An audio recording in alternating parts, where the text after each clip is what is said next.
देखिए, ये जो आइनी तरमीम है ना, ज़रूर एक इम्पॉर्टेंट है, लेकिन मैं आपको यकीन दिलाता हूँ कि आज भी हमारी कैबिनेट मीटिंग थी, एक लफ्ज़ भी आइनी तरमीम के बारे में नहीं पता। मुझे खुद पता नहीं है बीइंग फेडरल मिनिस्टर कि क्या आइनी तरमीम है क्या। अब मुख्तलिफ बातें चल रही हैं, मीडिया पे ही चल रही हैं, अभी तक फाइनलाइज नहीं हुआ। देखिए, मैं आपको बताऊँ, बड़ा आसान से तरीके से समझाता हूँ। बजट मैं 60 साल से देख रहा हूँ बीइंग बिजनेसमैन, तो बजट से पहले मुख्तलिफ क्या साराइयाँ होती हैं। बजट फिर कैबिनेट के पास पेश किया जाता है, जब कैबिनेट अप्रूव कर लेती है उसके बाद तकरीबन 2 हफ्ते बजट पे डिस्कशन होती है कि क्या गलत है क्या सही है और उस पर तरमीम हो सकती है। तो मकसद ये कि अभी फाइनली कोई चीज़ नहीं हुई तो क्या डिबेट कर रहे हैं। तो आप या तो मुझे या आप बता दें कि क्या चीज़ जो फाइनल हो गई। लेकिन चलिए, एक तो मैं आपको उस पर कोई कमेंट भी करूं। एक तो ड्राफ्ट है, ये बात आपकी ठीक है कि ड्राफ्ट जो है वो पब्लिक नहीं हुआ। हालांकि बिलावल भुट्टो साहब और मियां नवाज शरीफ साहब की आज मुलाकात हुई है और उसमें कुछ हद तक ये खबरें आ रही हैं कि क्योंकि पीपल्स पार्टी शेख साहब सबसे ज़्यादा लीड ले रही है, इसमें सबसे बड़े वो एक तरीके से एडवोकेट बने हुए इन कॉन्स्टिट्यूशनल अमेंडमेंट के, तो उन्होंने आज मियां नवाज शरीफ साहब को ब्रीफ किया और खबर ये आ रही है कि शायद कुछ ना कुछ इत्तेफाक राय पैदा हो रहा है। लेकिन आप ये कह रहे हैं कि काबीना में अभी तक इस पर कोई डिस्कशन नहीं हुई, काबीना के मेंबरान ने कोई भी ड्राफ्ट नहीं देखा और इस पर कोई उनसे राय नहीं ली गई इस ड्राफ्ट के हवाले से। जी जी, बिल्कुल दुरुस्त। ना कोई, हमें पता ही नहीं है कि क्या तरमीम की बातें हम सुन रहे हैं, अखबारों में पढ़ रहे हैं या आपके मीडिया में देख रहे हैं, लेकिन यकीन जानिए कि हमारी पार्टी के अंदर भी कोई पार्टी की मीटिंग नहीं हुई। हमारी कैबिनेट में भी आज भी कैबिनेट की मीटिंग हुई है, 2 दिन पहले ट्यूसडे को भी हुई है। एक लफ्ज़ भी इस अमेंडमेंट के बारे में काबीना में नहीं हुआ।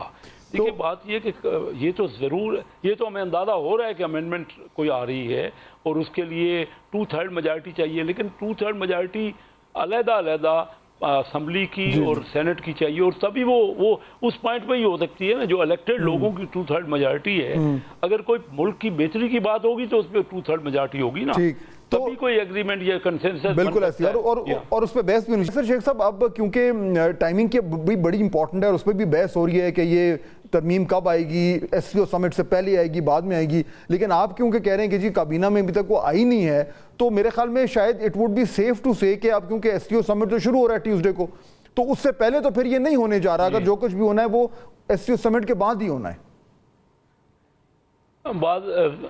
जब भी होना है, अभी तक उसका तय नहीं हुआ। देखिए ना, बात ये, और फिर ये कैसे कहा जा सकता है 2/3 मेजॉरिटी।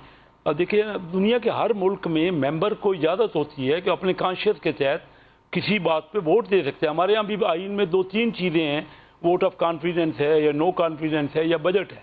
उसके अलावा अगर आप पाबंदी लगा देंगे किसी इलेक्टेड मेंबर को, जो कि 8 लाख बंदों में से इलेक्ट होकर आया, वो भी अपनी मर्जी के मुताबिक वोट नहीं दे सकता, तो फिर आइन क्या है, फिर जमहूरियत क्या है। दुनिया के हर मुल्क में इसकी इजाज़त है। जहाँ आइन, जहाँ से हमने लिया है यूके से या जो ब्रिटिश पार्लियामेंट के असूल हैं, उनमें आप देखते नहीं है कि किसी भी पॉइंट पे कोई पार्टी वाला एक पार्टी वाला मुखालफत भी कर लेता है। अब तो कानूनी तौर पर भी कर सकते हैं ना, क्योंकि सुप्रीम कोर्ट का फैसला आ गया है, तो अब तो कर सकते हैं।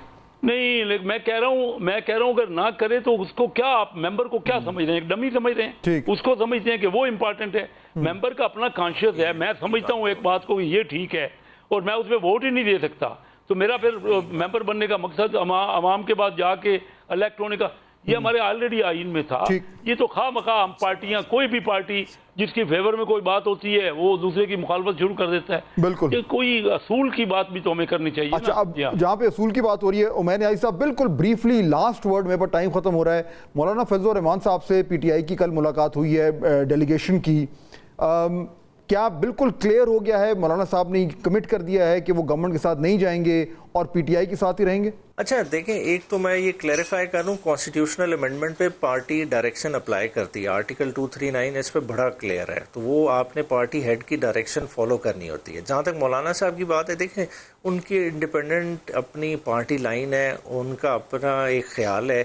हमारा जो है, हम तो समझते हैं कि इस असेंबली के पास इख्तियार ही नहीं है, अमेंडमेंट करने का, क्योंकि इसका मैंडेट डिस्प्यूटेड है। इसको मौलाना साहब खुद इस असेंबली को जाली कह चुके हैं। अब देखें, हमारी ये 85 से ज़्यादा इलेक्शन पिटीशन आज के दिन तक पेंडिंग है। 180 दिन की टाइमलाइन थी जिसमें डिसाइड होना था। तो जब तक वो मैंडेट क्लियर नहीं होता, हम इस तरह की कोई भी आईनी तरामीम, कोई भी मुल्क की ढांचा बदलने की बात नहीं कर सकते। डे टू डे अमेंडमेंट्स हो जाती हैं, बजट पास हो जाते हैं, मगर आईनी तरामीम कोई सिंपल बात नहीं है। ये नस्लों के मुकद्दर का मामला है, तो इसको हम इतना लाइटली नहीं ले सकते। ठीक हो गया। मेरे पीटीआई का तो बड़ा फर्म स्टांस है, और मौलाना साहब का भी इंशाल्लाह ताला 1-2 दिन में बड़ा क्लियर हो जाएगा जब उनका ड्राफ्ट। बिल्कुल, ये आपने सही कहा कि 1-2 दिन में उनका ड्राफ्ट सामने आ रहा है और उसके बाद बहुत हद तक जो है वो मामला वाज़ेह हो जाएंगे। मैंने वो देखा तो नहीं है पेशावर में जो आप जिन मनाज़र की बात कर रहे हैं, लेकिन ये बहुत अच्छा है अगर इस तरह की जो आप बता रहे हैं होना यही चाहिए। सियासत का मकसद ये थोड़ी है कि आपस में हम हर वक्त दुश्मनाम दराजी करें और लड़ाई झगड़ा ही करते रहें। सियासत का मतलब तो ये है कि मुल्क के लिए और अपने लोगों के लिए जो बेस्ट अवेल हो सकता है वो रिज़ल्ट लिए जाएं। मकसद तो ये है ना कि तस्कीन लोगों को पहुँचाए। हम उनके नुमाइंदे हैं ना, और बड़े बड़े दावे, बड़े बड़े प्लान करके हम कहते हैं कि ये कर देंगे, वो कर देंगे, और यहाँ आके तो मैंने देखा है कि अक्सर हम आपस के लड़ाई झगड़ों में ही पड़े रहते हैं। आवाम के बारे में, लोगों के बारे में जो मसाइल हैं उन पे इतनी डिस्कशन नहीं होती। हालांकि ये हमारा 25 करोड़ लोगों का मुल्क है और बहुत बेइंतहा मसाइल हैं और बड़ी मुश्किलात हैं लोगों को, तो ज़्यादातर मीडिया में और ज़्यादातर पार्लियामेंट में तो डिस्कस होना चाहिए वो। और तो अच्छा है जो आपने बताया, तो मैं बड़ा खुश। और ये अच्छी ये वाकई में शेख साहब, ये जनरली जो है वो, क्योंकि ये आपकी बात दुरुस्त है कि अगर आप एक आम पाकिस्तानी से पूछें तो हर शख्स ये कहता है कि ये जिस तरीके से हमारी एक डीप पोलराइजेशन हो गई है और हर शख्स जो है वो जब सियासत की बात होती है तो गुस्से में नज़र आता है, एक दूसरे पे जो है वो आवाज़ें कसता है, बुरा भला कहता है, तो नोबडी रियली लाइक्स इट। लेकिन उसके साथ साथ उमैर नियाज़ी साहब, मेरे ख्याल में आप भी ये वेलकम करेंगे, लेकिन कहीं ऐसा तो नहीं कि पाकिस्तान तहरीक इंसाफ के अंदर अपने वज़ीर आला पे आज फिर थोड़ी तनकीद होगी कि जी कल तक तो आप जो है वो इनको बुरा भला कह रहे थे, आज इन्हीं लोगों को, मोहसिन नकवी साहब तो वैसे भी सबसे ज़्यादा तनकीद पीटीआई उन्हीं पे करती है, तो आज उनको उनके वज़ीर आला साहब के साथ बैठकर गुफ्तगू करना आपकी जमात के अंदर जो है ये इसको लोग माइंड करेंगे?